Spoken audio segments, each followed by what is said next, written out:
केंद्रीय मंत्रिमंडळानं one nation one election अर्थातच एक देश एक निवडणूक यावर शिक्कामोर्तब केला आणि त्यानंतर आता संपूर्ण देशभरात याची चर्चा सुरू झाली आहे।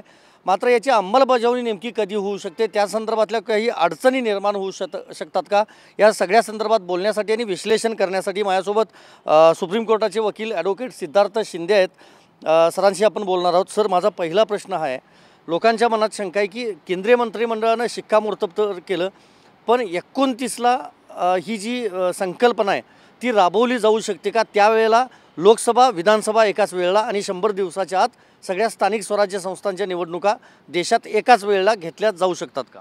बघा, एक निवडणूक एक राष्ट्र एक निवडणूक, वन नेशन वन इलेक्शन ही संकल्पना सुरुवातीला कशी होती की 1957 पर्यंत हे चाललं होतं। एकत्र निवडणुका होत होत्या। 57 नंतर बरेचसे सरकार बरखास्त झाले, राज्य सरकार वगैरे, आणि मग ते शेड्यूल बिघडलं थोडं। त्याच्यानंतर ते तसंच राहत गेलं आणि वेगवेगळ्या निवडणुका, कधी कोणाची विधानसभा आता आली, नंतर आली लोकसभा, वेगळं 57 पर्यंत एकत्र होतच होत्या। तर 2014 मध्ये हे सरकार आल्यानंतर यांचं एक हे होतं पंतप्रधानांचं की वन नेशन वन इलेक्शन हे त्यांना राबवायचं आहे।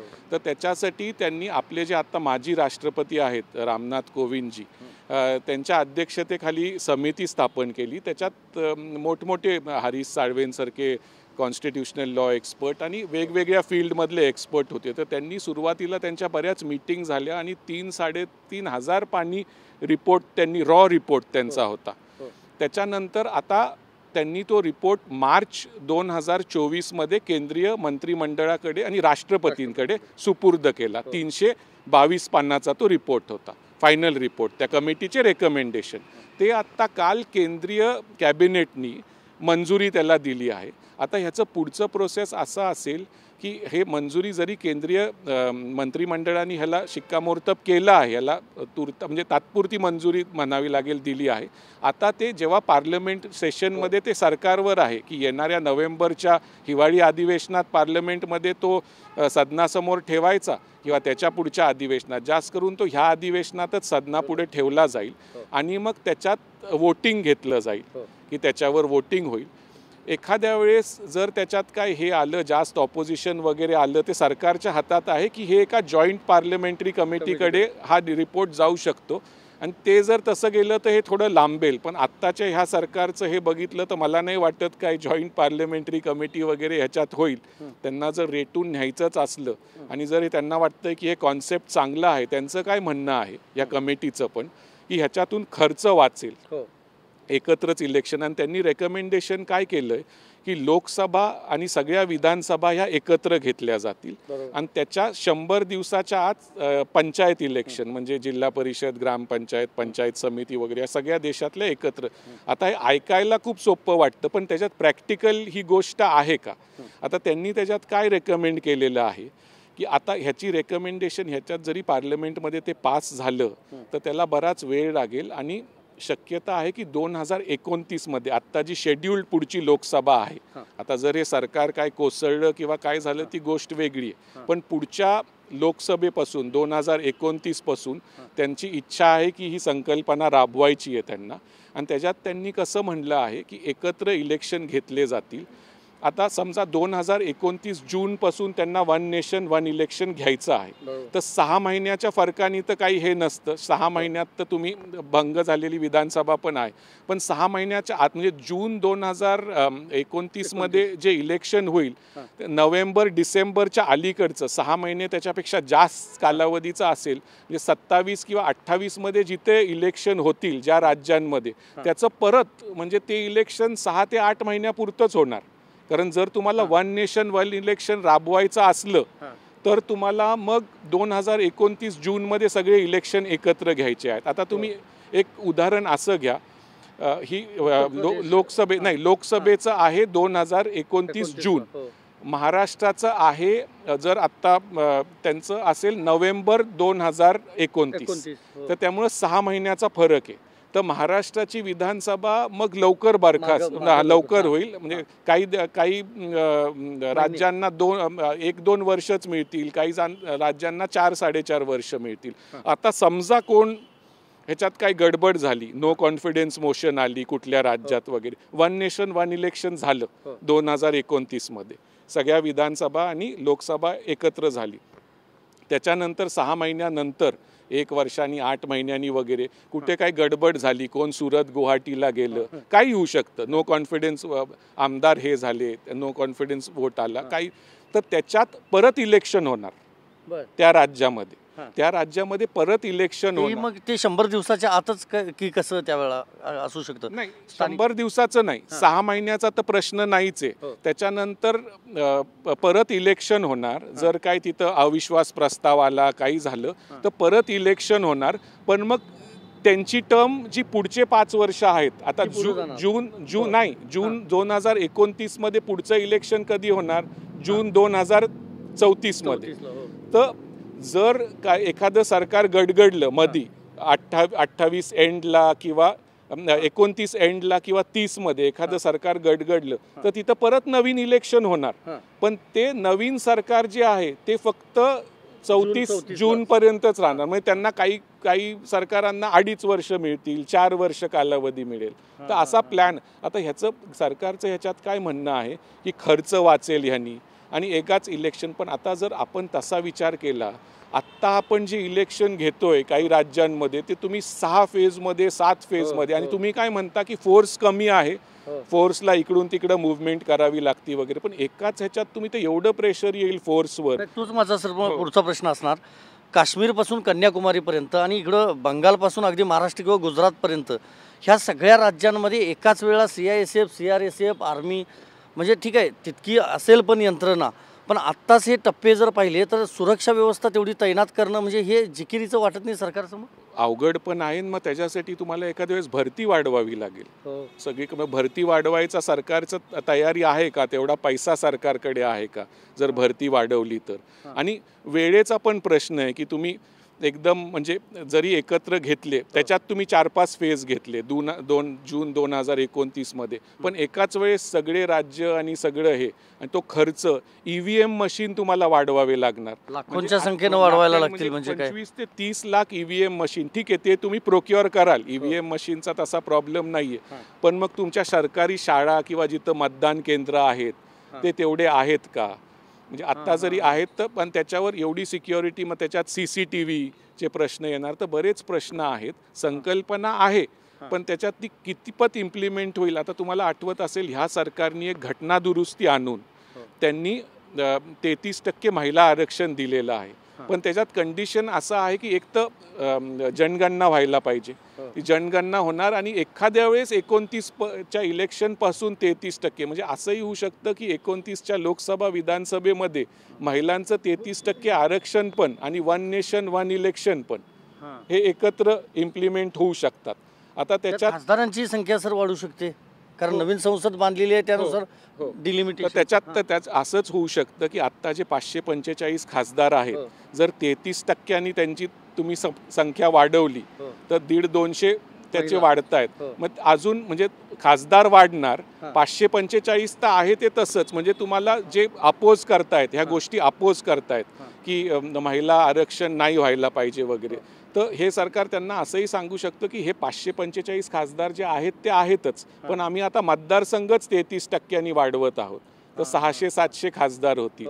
तर ती पण एक तर ह्या संकल्पना सगळ्या आहेत. आता ते कितपत इम्प्लिमेंट होतील, कारण पार्लमेंटनी जर ह्याला मंजुरी दिली आत्ताच्या हिवाळी अधिवेशनामध्ये 1 नेशन 1 इलेक्शनला, तर त्याच्यात तुम्हाला घटना दुरुस्ती करावी लागेल. पण आता ह्याच्यात फक्त एक आहे की ही घटना दुरुस्ती आहे ती लोकसभा राज्यसभेपुरतीच राहील. ह्याची तुम्हाला दुसऱ्या राज्यांच्या विधानसभेत ह्याच्यावर वोटिंग घ्यायची गरज नाही पडणार ह्या घटना दुरुस्तीमुळं. त्यामुळे असे बरेच गोष्टी आहेत. रिपोर्ट काल आलेला आहे, 333 पानांचा आहे. त्याच्यात रेकमेंडेशन त्यांनी क्लिअर दिलेले आहेत.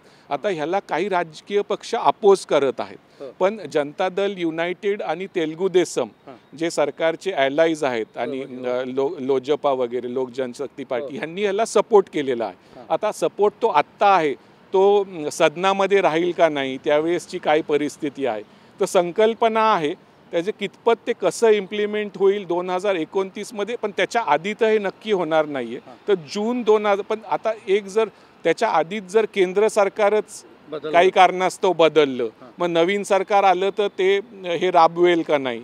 त्यामुळं काल जी न्यूज आली की मंजुरी दिली तर लोकांना वाटतंय की आता हे 100% होणार आहे. तसं नाही आहे. एक प्रोसेस सुरू झाली आहे. त्यातला एक टप्पा पार पडलेला आहे. अजून अनेक टप्पे ओलांडायचे आहेत आणि कमीत कमी 4.5 वर्ष तरी उरलेले आहेत ही संकल्पना राबवायला. आणखी एक प्रश्न आहे सर, विधानसभा जे त्या राज्यांच्या विधानसभांची परवानगी आवश्यक आहे, मात्र सगळ्याच राज्यांची नको आहे.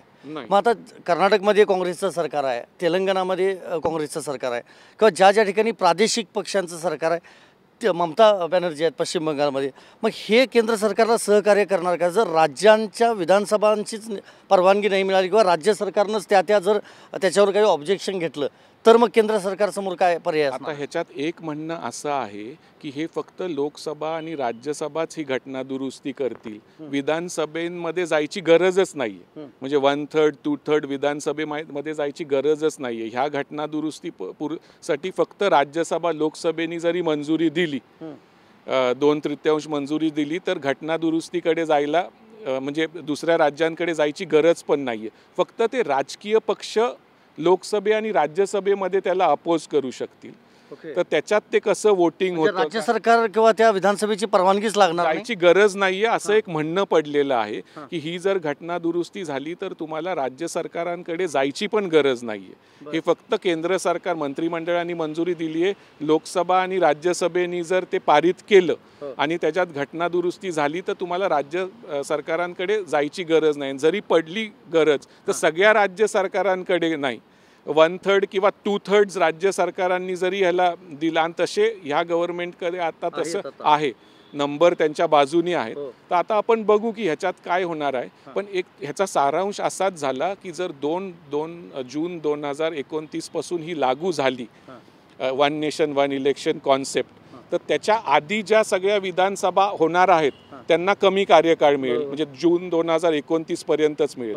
आणि जून 2029 मध्ये हे सगळे इलेक्शन एकत्र झाले, लोकसभा आणि विधानसभेचे, सगळ्या राज्यांचे आणि देशाचे, आणि त्याच्यानंतर एखादं सरकार काही कारणास्तव गडगडलं तर त्याच्यात इलेक्शन परत होणार, पण त्यांची टर्म मग जून 2034 पर्यंत म्हणजे काहींची 2 वर्षच राहील, 4 वर्षच राहील. असं नाही की आता नवीन सरकार आलं तर ते पूर्ण परत 5 वर्ष, मग ते परत सगळं डिस्टर्ब होऊन जाईल. तर 1957 पर्यंतची जी सिस्टम आहे ती इच्छा आहे यांची की तीच सिस्टम 2029 पासून पण सुरू व्हावं. आणि त्यांचं मेन एकच आहे की खर्च वाढतो आणि सगळ्याच गोष्टीमध्ये दरवर्षी तुम्ही त्याच ह्याच्यात गोल गोल फिरत असता त्या प्रोसेसमध्ये, की कुठं ना कुठं तरी इलेक्शन आहे, हे आहे, आणि केंद्र आणि राज्य सरकारांमधलं कोऑर्डिनेशन पण बिघडतं वगैरे. तर जर हे एकत्र झाले असं त्यांचं म्हणणं आहे, काही पक्षांचं आणि केंद्र सरकार, काही राजकीय पक्षांचं असंही म्हणणं आहे सर, म्हणजे प्रामुख्यानं प्रादेशिक पक्ष जे छोटे पक्ष आहेत, की 1 नेशन 1 इलेक्शन म्हणजे छोट्या पक्षांना संपवण्याचा हा एक प्रकारे घाट आहे केंद्र सरकारचा, असा आरोप आता राजकीय पक्ष करतायत. त्याबद्दल काय सांगा? बघा, ते छोटे पक्ष असे का म्हणतायत, कारण एखाद्या वेळेस एखादी लाट असती किंवा एखाद्या मुद्द्यावर इलेक्शन लढलं जातं. आता केंद्र सरकार म्हणजे केंद्रची निवडणूक आणि राज्यांची निवडणूक एकाच वेळेस झाली तर मुद्दे मिक्स होणार. केंद्राचे काही मुद्दे असं, आत्ता कसं केंद्राच्या मुद्द्यांवर केंद्राची निवडणूक लढवली जाते आणि राज्याच्या मुद्द्यांवर राज्यांची निवडणूक, कारण त्याचा टाईम वेगवेगळा आहे, तर त्या राज्याचे मुद्दे. आता कसं एखादं केंद्राचं सरकार स्ट्रॉंग असेल, आता जसं काही लोकांचं म्हणणं आहे की हे केंद्र सरकार स्ट्रॉंग आहे, यांची 3री टर्म आहे आणि हे एका व्यक्तीच्या नावावर हे इलेक्शन जिंकतायत, असं काही लोकांचं म्हणणं आहे. तर छोट्या पक्षांना वाटतं मग ते एकत्रच इलेक्शन सगळे झाले तर त्या मोठ्या मुद्द्यांवरच मग आपले राज्य पण आपल्या हातातून निघून जातील आणि जे केंद्र सरकार आहे त्याचंच सगळीकडे. पण ह्याचं उलटंही होऊ शकतं. जर केंद्र सरकारवर नाराजी असली आणि राज्यांमध्ये पण निवडणुका जर त्यांच्या केंद्र सरकारवर नाराजी आहे पण त्या पक्षाचं कुठल्या राज्यात काही राज्यांमध्ये सरकार आहे तर ते पण मग उलटं पण होऊ शकतं आणि ते पण जाऊ शकतं केंद्र सरकारच्या. हे विधानसभा आणि लोकसभेसंदर्भात झालं.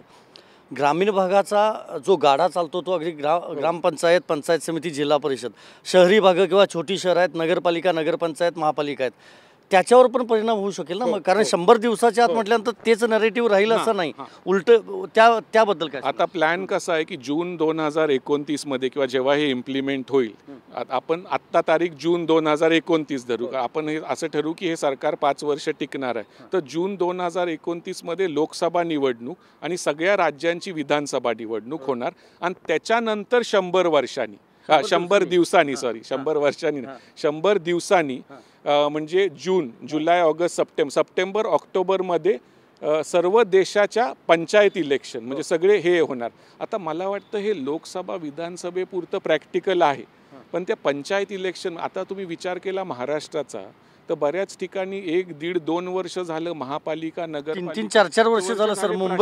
मुंबई सारख्या महापालिकेला महापौर नाही आहे, प्रशासक आहेत. कोण कोर्टात गेलं, काही कारणास्तव कोणाचं जात प्रमाणपत्र अवैध हे झालं, तर त्याच्यात बऱ्याच गोष्टी अशा आहेत. तर कॉम्प्लिकेशन, तर मला वाटतं जरी हे इम्प्लिमेंट करण्यात आलं तर विधानसभा आणि लोकसभेपुरतं आहे, पण जर तुम्ही पंचायत इलेक्शन बद्दल ह्याच्यात गेला तर मग हे थोडं किचकट आणि क्लिष्ट अवघड होणार आहे. तर सुरुवातीला मला वाटतं लोकसभा आणि विधानसभेपुरतं जरी हे इम्प्लिमेंट झालं आणि ते काही वर्ष टिकलं, आता proof of the pudding is in the eating, ते त्यावेळेस झाल्यावर नंतर काही नवीन प्रश्न उद्भवले, काही झालं, कोर्टाने हस्तक्षेप केला, हे झालं तर परत ते शेड्यूल सगळं डिस्टर्ब होऊ शकतं. आता विचार असा आहे की एकत्र इलेक्शन घेणं म्हणजे खर्च वाचवणं आणि सगळ्या कोऑर्डिनेशन व्यवस्थित होणं आणि सलग केंद्र सरकार आणि विधानसभेचे टर्म एकत्र कोइन्साइड होणार 5-5 वर्ष. आता ते प्रॅक्टिकल किती आहे ते त्यावेळेस ते इम्प्लिमेंट झाल्यावरच आपल्याला समजेल. अगदी सर, शेवटचा माझा एक प्रश्न आहे.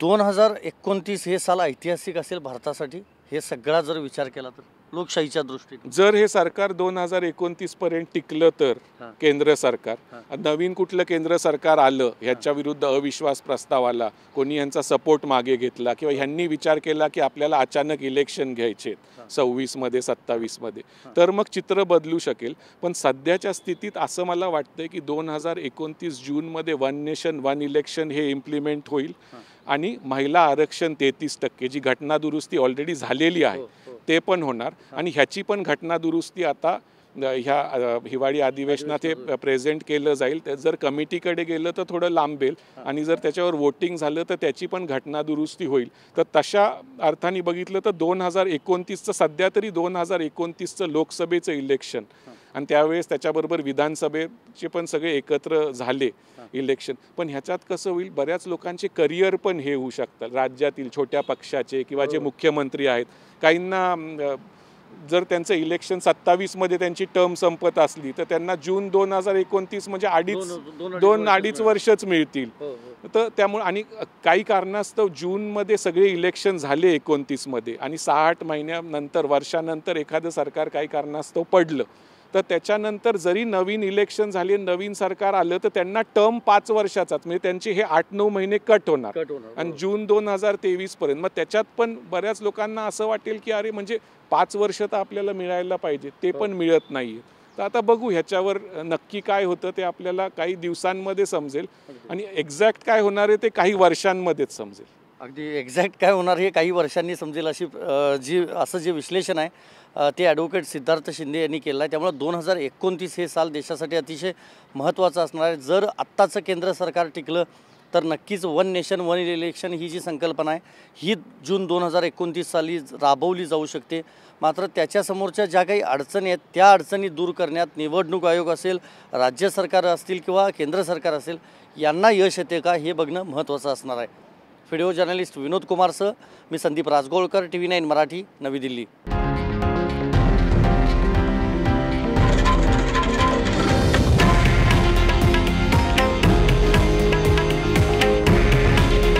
हे आहे देशातील नंबर 1 न्यूज नेटवर्क आणि आपण पाहत आहात TV9 मराठी. काळजी तुमची, हित महाराष्ट्राचं.